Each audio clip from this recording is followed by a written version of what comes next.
Have you ever wondered why you suddenly wake up at 3 a.m. with your heart pounding, listening to the silence of your house? Your eyes snap open in the dark. The room is perfectly safe, but your lungs pull in air sharply and your fingers grip the sheets. Your ears strain to catch a sound that is not there. Your heart hammers against your ribs, pumping adrenaline into a body that is lying perfectly still in a soft, temperature-controlled bed. You are experiencing a biological misfire. It is a ghost protocol running in your nervous system, executing a command that was written tens of thousands of years ago. To understand why your body still does this, you have to look at a very specific archaeological artifact. It is a deeply grooved, polished piece of a cave hyena jawbone pulled from a layer of Pleistocene ash. It is not a weapon. It was never used to cut meat or scrape animal hides. The rough edges of the bone have been worn completely smooth, polished to a dull shine by the desperate, repetitive grinding of a human thumb in the dark. Picture the ancient hands holding it. The sun has dropped below the horizon, and the world has immediately turned hostile. The temperature plummets, freezing the moisture in the air and biting into bare skin. The wind shifts, masking the scent of whatever heavy bodies are moving just beyond the edge of the camp. Out there, in the pitch black, the landscape belongs to the megapredators. The cave lion, the short-faced bear, the dire wolf.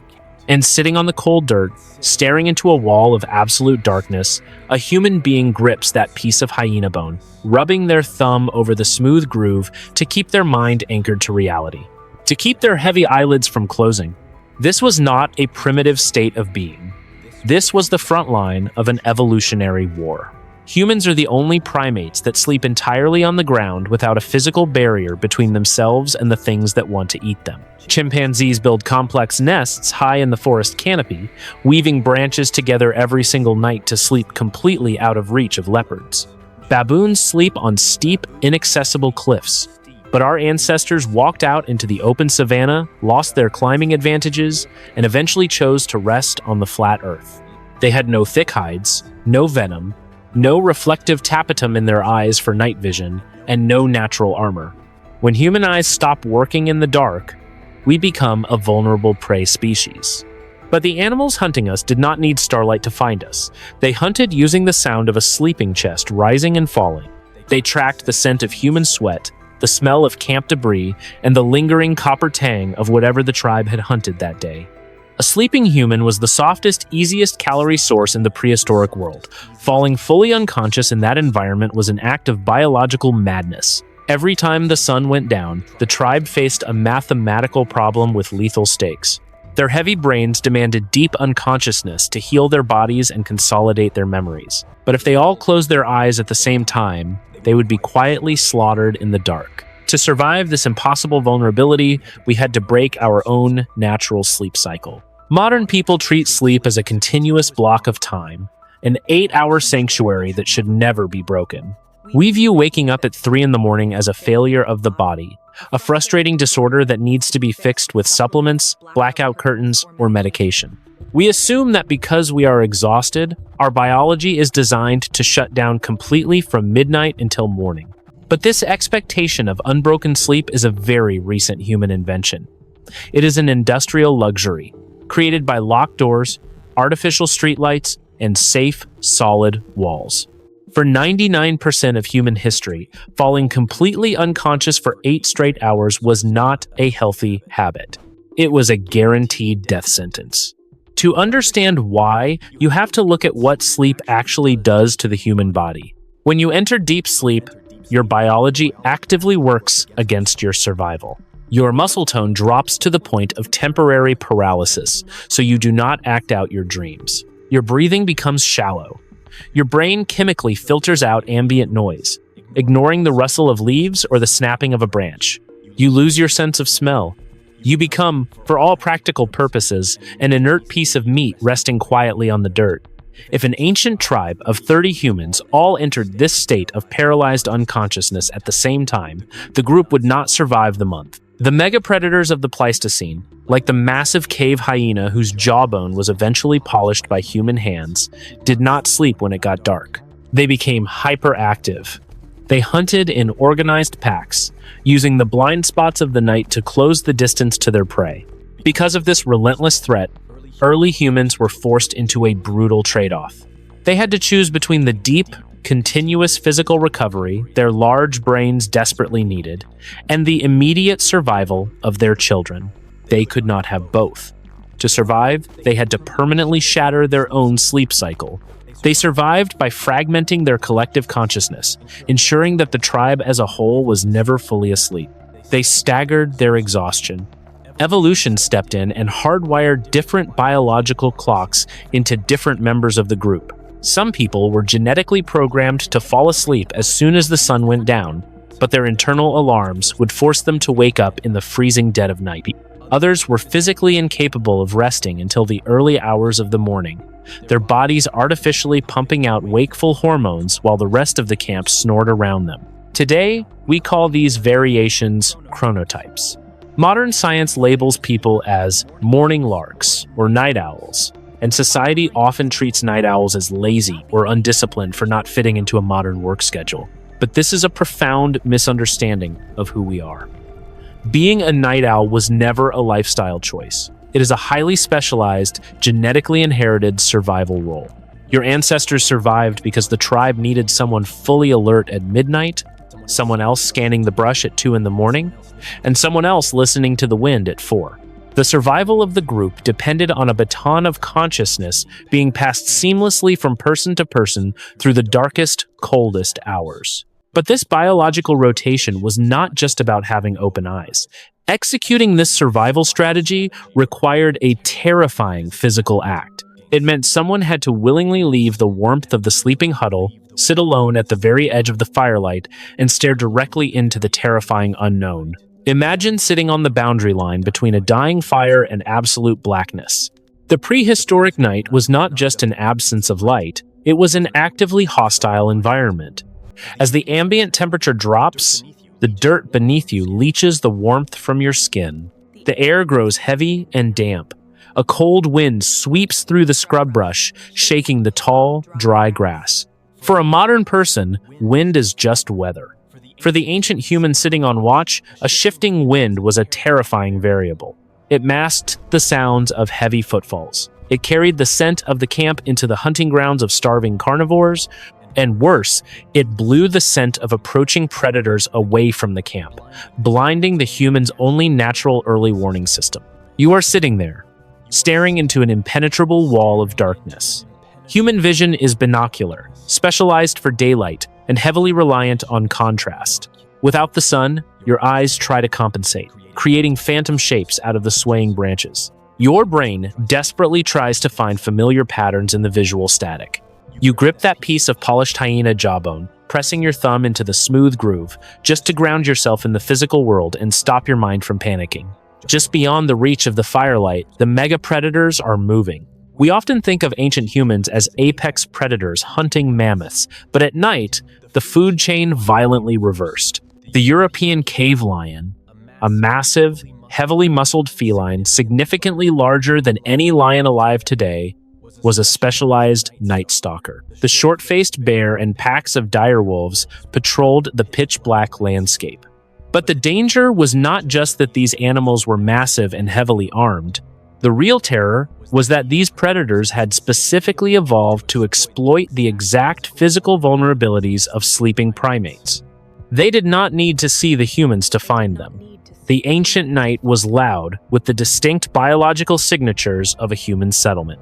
The sharp, acrid scent of wood smoke was an unmissable beacon across the plains. The smell of cracked animal marrow, rotting meat scraps from the day's kill, and human sweat drifted for miles on the wind. And most horrifying of all, a hunting feline did not rely on sight. It could track the rhythmic, collective sound of human breathing. They used the auditory rhythm of deep, slow sleep to pinpoint exactly where the softest targets were huddled. They knew instinctively when a primate group was fully unconscious. To be the one human awake meant absorbing the psychological terror of knowing you were the only thing standing between your family and a brutal slaughter. You could not pace around to stay warm, you could not make sudden, loud noises, or you would ruin the restorative sleep the tribe so desperately needed. You had to sit perfectly still in the freezing air, straining your ears into the silence, waiting for the unnatural rustle of dry grass. That meant a 400-pound predator was stalking the perimeter. The sensory deprivation forced the watcher's hearing into a state of painful overdrive. Every snapping twig, every sudden halt in the ambient insect noise triggered an immediate, violent spike of cortisol. This was the brutal reality of the prehistoric night.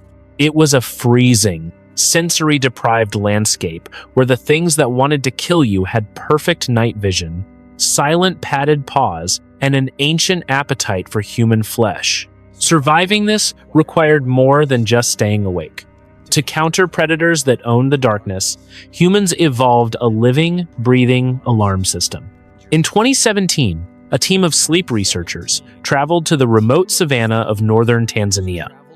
They wanted to understand how human beings slept before artificial light. They lived alongside the Hadza, one of the last true hunter-gatherer populations on Earth. The researchers did not bring questionnaires. They brought small scientific devices worn on the wrist to perfectly measure physical movement and sleep states. For 20 days, they recorded the exact sleep patterns of 33 men and women living in a traditional camp. The environment was loud. The ground was hard. The nights were completely dark.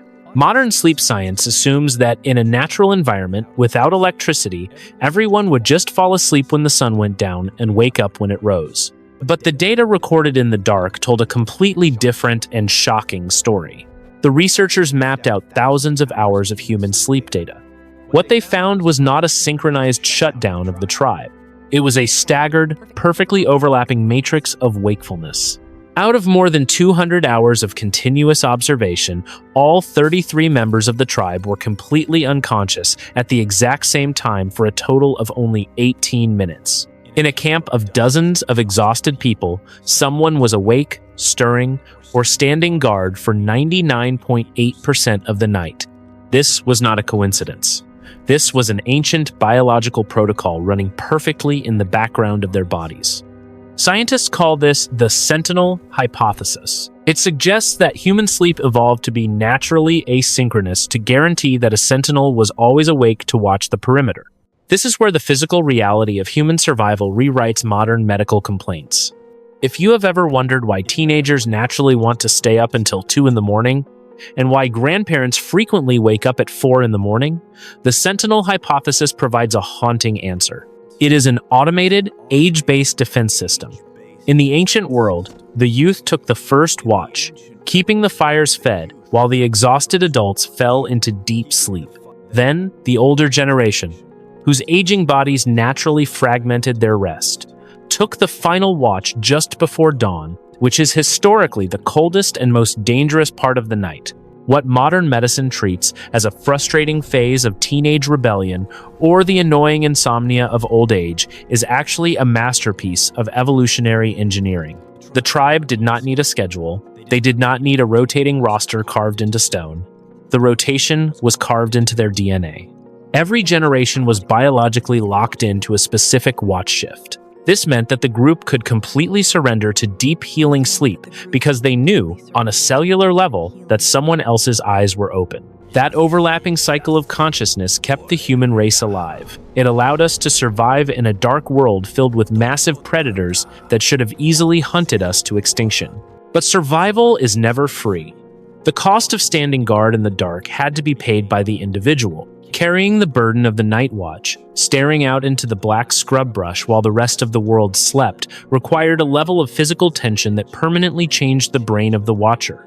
Picture the exact physiological event that happens to a human body when a twig snaps in the pitch black. The person sitting on the edge of the camp is exhausted, their body violently fighting the heavy, gravitational pull of sleep. Suddenly, an auditory anomaly cuts through the ambient noise of the wind and insects. A sharp, heavy crack. Instantly, the sympathetic nervous system completely takes over. Within a fraction of a second, a massive dose of adrenaline floods the bloodstream. The watcher's pupils dilate fully, stretching open to drag in any microscopic amount of available starlight. Their heart rate doubles, hammering against their ribs. Blood is forcefully pulled away from the digestive tract and pushed outward into the large muscles of the legs and arms. The respiratory system alters itself, forcing the watcher to take shallow, completely silent breaths so they can listen without the sound of their own lungs, masking the approach of a predator. This is not a mild state of alertness. This is a severe biological emergency. The person sitting in the dirt reaches down and tightens their grip on that deeply grooved piece of cave hyena jawbone, pressing their thumb into the polished bone until their knuckle turns white. They need that physical anchor. They rub the smooth groove repeatedly because their brain is currently redlining, flooding their mind with terrifying worst-case scenarios. Standing the night watch required a state of chronic, relentless paranoia. The ancient human mind could not afford the luxury of being optimistic. In the prehistoric world, an optimistic watchman was a dead watchman. If a shadow shifted near the tree line and the watcher assumed it was just the wind, and they were wrong, the entire tribe would be slaughtered. If they assumed it was a starving cave lion and it was actually just the wind, they experienced a terrifying spike of panic, but everyone lived to see the dawn. Evolution mathematically favored the highly paranoid. To survive, the watcher's nervous system had to be perfectly calibrated to interpret every single shadow, every sudden rustle, and every unexplained silence as a lethal threat. This meant the human beings tasked with keeping their eyes open were enduring a specific kind of psychological torture. They sat in the freezing darkness for hours at a time, enduring repeated, violent spikes of cortisol every time a nocturnal animal moved in the brush. Their bodies were constantly priming for a fight to the death that usually never came. The sensory exhaustion of staring at absolute blackness, combined with the chemical hangover of repeated adrenaline dumps, left the watcher physically shattered. And when their shift was finally over, they had to somehow bring their racing heart rate back down, unclench their freezing muscles, and try to sleep on the hard dirt while the next person took over the terrible burden. We often think of human evolution as physical changes in bone structure, the physical growth of the brain, or the shape of our hands. But this was an invisible adaptation. The ancient world did not care about the watcher's mental health or their anxiety levels. It cared only about survival. Over tens of thousands of years, the horrific, repetitive stress of the night watch began to fundamentally alter the human mind. The biological mechanism that forced a person to panic at a sudden sound in the dark was too valuable to the species to lose. That repeated, nightly adrenaline spike did not just fade away when the sun came up, it wired itself permanently into our DNA. The human brain did not evolve to make you happy. It evolved to keep you alive. Over tens of thousands of years, the extreme hyper-vigilance required to survive the night watch stopped being a temporary state of emergency and became the default setting for the human nervous system. What we call anxiety today is not a modern disease. It is a highly successful, ancient survival mechanism. When you feel a sudden, inexplicable sense of dread, or when your mind obsessively loops through worst-case scenarios, you are not broken. You are experiencing the ghost of the night watch. Your brain is running a simulation, scanning the environment for invisible threats, just as it was trained to do in the freezing dark. You carry the physical evidence of this ancient paranoia in your reflexes every single day. Think about what your body does when someone unexpectedly drops a heavy object behind you, or a door violently slams shut. You do not just turn your head to look. Your shoulders instantly hunch upward. Your neck pulls down and tightens. Your chin drops to your chest, and your eyes blink hard. This happens in a fraction of a second, completely bypassing your conscious thought. This is the human startle reflex, and it is a biological fossil. Your body is instantly shielding its carotid artery, jugular vein, and visual organs from the sudden, slashing strike of a nocturnal predator. Your brain executes this defensive physical maneuver before you even realize a sound was made. This ancient alarm system is so deeply embedded that it actively fights you when you try to rest. Almost everyone has experienced the terrifying sensation of drifting off to sleep, only to have their entire body violently convulse. You feel a sudden sense of falling, your eyes snap open, and your heart races in the quiet room. Modern doctors call this a hypnic jerk, a harmless myoclonic muscle twitch. But evolutionary biologists see something much darker. As your muscles relax and your breathing slows, your brain is transitioning from the safety of wakefulness into the profound vulnerability of deep sleep. Millions of years of primate evolution, combined with the brutal reality of the ground-level night watch, taught the brain that this transition is the most dangerous moment of the day. The hypnic jerk is an ancient fail-safe. It is the nervous system suddenly misfiring and sending a violent electrical shock to the muscles, demanding to know if you are falling from a tree branch or if you are truly safe enough to surrender consciousness to the ground. It is the internal watchman violently shaking you awake, checking the perimeter one last time. We survived because we were the most anxious, paranoid, and easily startled primates on the savannah. The humans who slept deeply and peacefully through the night, without a care in the world, did not pass on their genes. They were eaten by cave lions and dire wolves. Only the hyper-vigilant survived. Only the people who stared at the shifting shadows and gripped a piece of polished bone until their thumbs ached lived long enough to reproduce. But living with this immense psychological burden, this constant internal alarm system, was too heavy to carry alone. The humans who survived the night realized that their only true defense against the darkness was the person sitting next to them. This shared paranoia and the absolute necessity of the night watch fundamentally changed how human beings built their world. The physical act of the shift change was the most important moment of the prehistoric night. Imagine sitting by the dying embers, your body aching from the cold and the adrenaline of the watch. Your shift is finally over. You reach over and shake the shoulder of the person sleeping next to you. They wake up shivering in the dirt. You press the deeply grooved, polished piece of cave hyena jawbone into their hand. You lie down, turn your back to the pitch-black wilderness, and close your eyes. Think about the sheer biological audacity of that moment. You are willingly paralyzing your own body in a landscape filled with nocturnal carnivores, entirely because you trust the person sitting by the fire to stay awake. In the animal kingdom, this level of vulnerability is extremely rare. For ancient humans, it was the foundation of everything we call civilization. We are often taught that human society began with agriculture, with the planting of wheat and the building of permanent settlements. But the first true social contract was forged in the freezing dark tens of thousands of years before the first seed was planted. The night watch required a sophisticated level of psychological trust that fundamentally changed how human beings interacted. You had to believe, with your life, that the person holding the watch would not let their heavy eyelids close. More importantly, you had to believe that if a massive predator charged out of the tree line, they would not abandon you in the dirt and run to save themselves. If you could not trust your tribe, you could not enter deep sleep. If you could not enter deep sleep, your brain deteriorated, and you died. This brutal necessity forced human groups to expand and cooperate beyond immediate blood relatives. A small family of 4 cannot maintain a continuous, paranoid night watch for months at a time. The mathematical exhaustion will eventually crush them. To survive, early humans had to band together in larger bands. They had to learn how to evaluate the character of distant cousins and strangers. This required the evolution of complex social reputations.